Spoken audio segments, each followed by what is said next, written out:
ಕೈ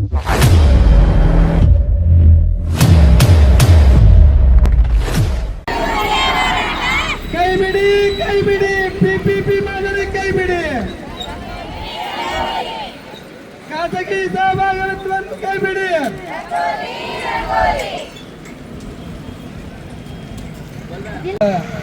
ತಾಯಂದ್ರಲ್ಲಿ, ಸಿಸ್ಟರಲ್ಲಿ, ಸಹೋದರರೆಲ್ಲ ವಂದಿಸುತ್ತಾ, ಇವತ್ತು ಸಂಪೂರ್ಣ ಸರ್ಕಾರಿ ವೈದ್ಯಕೀಯ ಕಾಲೇಜು ಹೋರಾಟ ಸಮಿತಿಯು ವಿಜಯಪುರದಲ್ಲಿ ಅನಿರ್ದಿಷ್ಟ ಧರಣಿ ಆರಂಭಿಸಿ ಇಂದಿಗೆ 61 ದಿನಗಳು ಮುನ್ನಡೆಯುತ್ತಿದೆ. ಈ ಒಂದು ಸಂದರ್ಭದಲ್ಲಿ ನಮ್ಮ ಮೂಲಭೂತ ಹಕ್ಕುಗಳಾದಂತಹ ಆರೋಗ್ಯ ಮತ್ತು ಶಿಕ್ಷಣ ಅತ್ಯಂತ ಮುಖ್ಯ. ಈ ಒಂದು ನಿಟ್ಟಿನಲ್ಲಿ ನಾವೆಲ್ಲರೂ ನ್ಯಾಯಯುತವಾದಂತಹ ಬೇಡಿಕೆಯನ್ನು ಹೋರಾಟ ಮಾಡಿ ಪಡೆದುಕೊಳ್ಳುವಂತಹ ಅನಿವಾರ್ಯ ಪರಿಸ್ಥಿತಿ ಇಂದು ನಮ್ಮ ರಾಜ್ಯ ಸರ್ಕಾರದಲ್ಲಿ, ನಮ್ಮ ರಾಜ್ಯದಲ್ಲಿ, ನಮ್ಮ ಜಿಲ್ಲೆಯಲ್ಲಿ ನಡೆಯುತ್ತಿದೆ. ಇದು ಒಂದು ಖಂಡನೀಯ ವಿಷಯ. ಈ ಒಂದು ನಿಟ್ಟಿನಲ್ಲಿ ಮೊಟ್ಟ ಮೊದಲು ಹೋರಾಟ ಸಮಿತಿಯು ಖಾಸಗೀಕರಣ ಮಾಡುತ್ತೇನಂತ ಶಬ್ದ ಬಂದ ಕ್ಷಣ ಮುಖ್ಯಮಂತ್ರಿಗಳು ಬಾಗಿನಾರ್ಪಣೆಗೆ ಆಳಿಮಟ್ಟಿಗೆ ಬರುತ್ತಿದ್ದರು.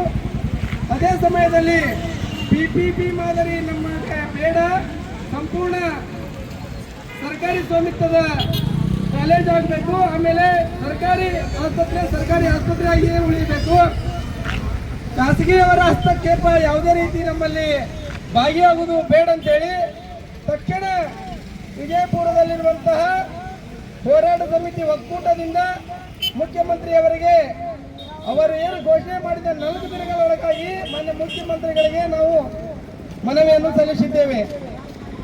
ಕರ್ನಾಟಕ ಜನ ಆರೋಗ್ಯ ಚಳವಳಿ, ಸನ್ಮಾನ್ಯ ಮುಖ್ಯಮಂತ್ರಿಗಳು, ಕರ್ನಾಟಕ ರಾಜ್ಯ ಸರ್ಕಾರ ಬೆಂಗಳೂರು. ಮಾನ್ಯರೇ, ವಿಷಯ ವಿಜಯಪುರ ಜಿಲ್ಲೆಯಲ್ಲಿ ಸರ್ಕಾರಿ ಖಾಸಗಿ ಸಹಭಾಗಿತ್ವದ ವೈದ್ಯಕೀಯ ಶಿಕ್ಷಣ ಸಂಸ್ಥೆ ಮತ್ತು ಜಿಲ್ಲಾ ಆಸ್ಪತ್ರೆ ಹಸ್ತಾಂತರದ ಕುರಿತು ಜಿಲ್ಲಾ ನಾಗರಿಕರ ತೀವ್ರ ವಿರೋಧದ ಕಾರಣ ಸರ್ಕಾರ ತನ್ನ ನಿರ್ಧಾರವನ್ನು ಹಿಂಪಡೆಯುವುದರ ಕುರಿತು ವಿಜಯಪುರ ಜಿಲ್ಲೆಯಲ್ಲಿ ತಮ್ಮ ಸರ್ಕಾರದ ನಿರ್ಧಾರದ ಸರ್ಕಾರಿ ಖಾಸಗಿ ಸಹಭಾಗಿತ್ವದ ವೈದ್ಯಕೀಯ ಶಿಕ್ಷಣ ಸಂಸ್ಥೆಯ ಸ್ಥಾಪನೆ ಮತ್ತು ಜಿಲ್ಲಾ ಆಸ್ಪತ್ರೆಯ ಹಸ್ತಾಂತರವನ್ನು ವಿರೋಧಿಸಿ ಜಿಲ್ಲೆಯ ನಾಗರಿಕರು ಸರ್ಕಾರಿ ವೈದ್ಯಕೀಯ ಕಾಲೇಜು ಸ್ಥಾಪನಾ ಹೋರಾಟ ಸಮಿತಿ ಅಡಿಯಲ್ಲಿ ಕಳೆದ 2 ತಿಂಗಳಿಂದ ಅನಿರ್ದಿಷ್ಟ ಹೋರಾಟವನ್ನು ನಡೆಸುತ್ತಿದ್ದಾರೆ. ಇದು ತಮ್ಮ ಗಮನಕ್ಕೆ ಬಂದಿರಬೇಕೆಂದು ನಂಬಿದ್ದೇವೆ. ಆದರೆ ತಮ್ಮಿಂದಾಗಲಿ ವಿಜಯಪುರದಲ್ಲಿ ಜಿಲ್ಲೆಯ ತಮ್ಮ ಸರ್ಕಾರದ 6 ಶಾಸಕರಾಗಲಿ ಯಾವುದೇ ಪ್ರಕ್ರಿಯೆ ನೀಡದಿರುವುದು ನಮಗೆ ಬಹಳ ಬೇಸರ ತಂದಿದೆ. ಈ ಮಾದರಿಯ ಸರ್ಕಾರಿ ಖಾಸಗಿ ಒಪ್ಪಂದಗಳು ಪಿಪಿಪಿಯಲ್ಲೂ ಯಶಸ್ವಿಯಾಗಿಲ್ಲ. ರಾಯಚೂರು ಜಿಲ್ಲೆಯ ರಾಜೀವ್ ಗಾಂಧಿ ಸೂಪರ್ ಸ್ಪೆಷಾಲಿಟಿ ಆಸ್ಪತ್ರೆಯನ್ನು ಅಪೋಲೋ ಸಂಸ್ಥೆಗೆ ಹಸ್ತಾಂತರಿಸಿದಾಗ ಮಾಡಿದ ನಂತರ ಅಲ್ಲಿ ಹಣಕಾಸಿನ ಅಕ್ರಮಗಳು, ಬಿಪಿಎಲ್ ಕುಟುಂಬಗಳಿಗೆ ವಂಚನೆ ಮತ್ತು ಆರೋಗ್ಯ ಸೇವೆಗಳ ನಿರಾಕರಣೆ, ಕಳಪೆ ಮಟ್ಟದ ಆರೋಗ್ಯ ಸೇವೆಗಳು ಇತ್ಯಾದಿ ಸಮಸ್ಯೆಗಳನ್ನು ಕುರಿತು ಸರ್ಕಾರದೇ ಮೌಲ್ಯಮಾಪನ ಸಾಬೀತುಪಡಿಸಿತು. ಉಡುಪಿ ಜಿಲ್ಲೆಯ ಸರ್ಕಾರಿ ಆಸ್ಪತ್ರೆಯನ್ನು BR ಶೆಟ್ಟಿ ಅವರ ಕಂಪನಿಗೆ ಹಸ್ತಾಂತರ ಮಾಡಿದ 9 ವರ್ಷಗಳಾದರೂ ಉಡುಪಿ ಜಿಲ್ಲೆಯ ಆಸ್ಪತ್ರೆ ಹೊಸ ಕಟ್ಟಡದ ಕೆಲಸ ಪೂರ್ಣಗೊಂಡಿಲ್ಲ. ಇವೆಲ್ಲವೂ ತಮಗೂ ತಿಳಿದಿರುವ ವಿಷಯಗಳೇ.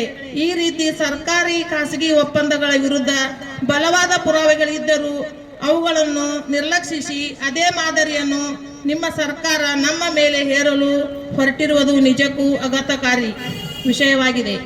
ಖಾಸಗಿ ಆರೋಗ್ಯ ವಲಯದಿಂದ ಯಾವ ಸಾಮಾಜಿಕ ಒಳಿತು ಆಗದಿದ್ದರೂ ಸರ್ಕಾರಿ ಆರೋಗ್ಯ ವ್ಯವಸ್ಥೆಗೆ ಸೇರಬೇಕಾದ ನಮ್ಮ ತೆರಿಗೆ ಹಣವನ್ನು ಖಾಸಗಿ ಆರೋಗ್ಯ ವಲಯಕ್ಕೆ ನೀಡುವುದು ಎಷ್ಟು ಸರಿ? ಸರ್ಕಾರಿ ತೆರಿಗೆ ಹಣವನ್ನು ಸರ್ಕಾರಿ ಆರೋಗ್ಯ ವ್ಯವಸ್ಥೆಗಾಗಿ ಮಾತ್ರ ಬಳಸದೆ ನಾಡಿನ ಜನರು ಆರೋಗ್ಯಕ್ಕಾಗಿ ಈಗ ಖರ್ಚು ಮಾಡುತ್ತಿರುವ ಪ್ರಮಾಣ ಕಡಿಮೆ ಆಗುವುದರಲ್ಲಿ ಯಾವುದೇ ಸಂದೇಹವಿಲ್ಲ. ಈ ಮಾದರಿಯ ವೈದ್ಯಕೀಯ ಶಿಕ್ಷಣ ಸಂಸ್ಥೆಗಳ ಕಾರಣ ಬಡ, ದಲಿತ, ಆದಿವಾಸಿ, ಹಿಂದೂಗಳ ಜನಾಂಗಗಳ ಮಕ್ಕಳಿಗೆ ವೈದ್ಯಕೀಯ ಶಿಕ್ಷಣದ ಈಗಿರುವ ಅಲ್ಪ ಅವಕಾಶವನ್ನು ಕೂಡ ಕಣ್ಮರೆಯಾಗುತ್ತದೆ. ವೈದ್ಯರಾಗಬೇಕೆನ್ನುವ ನಮ್ಮ ಮಕ್ಕಳ ಕನಸು ನುಚ್ಚು ನೂರಾಗುತ್ತದೆ. ಸಂವಿಧಾನಬದ್ಧ ಹಕ್ಕಾದ ಉಲ್ಲಂಘನೆ ಕಾರಣವಾಗುತ್ತದೆ. ಈ ರೀತಿ ವೈದ್ಯಕೀಯ ವೃತ್ತಿ ಉಳ್ಳವರು, ಶ್ರೀಮಂತರು, ಬಲಾಢ್ಯರು, ಕಪಿಮುಷ್ಟಿ ಸೇರಿ ಆರೋಗ್ಯ ಸೇವೆಯು ಮತ್ತಷ್ಟು ವ್ಯಾಪಾರೀಕರಣಕ್ಕೆ ಇಳಿಯುತ್ತದೆ. ವೈದ್ಯರುಗಳು ಸರ್ಕಾರಿ ಆರೋಗ್ಯ ವ್ಯವಸ್ಥೆಯನ್ನು ಸಂಪೂರ್ಣವಾಗಿ ಕೈಬಿಡುತ್ತಾರೆ. ಯಾವುದೇ ನಿಯಂತ್ರಣವಿಲ್ಲದ ಖಾಸಗಿ ಆರೋಗ್ಯ ವಲಯಕ್ಕೆ ಶರಣಾಗತಿಯಾಗುವ ದುರಂತ ಪರಿಸ್ಥಿತಿ ತಲುಪುತ್ತದೆ.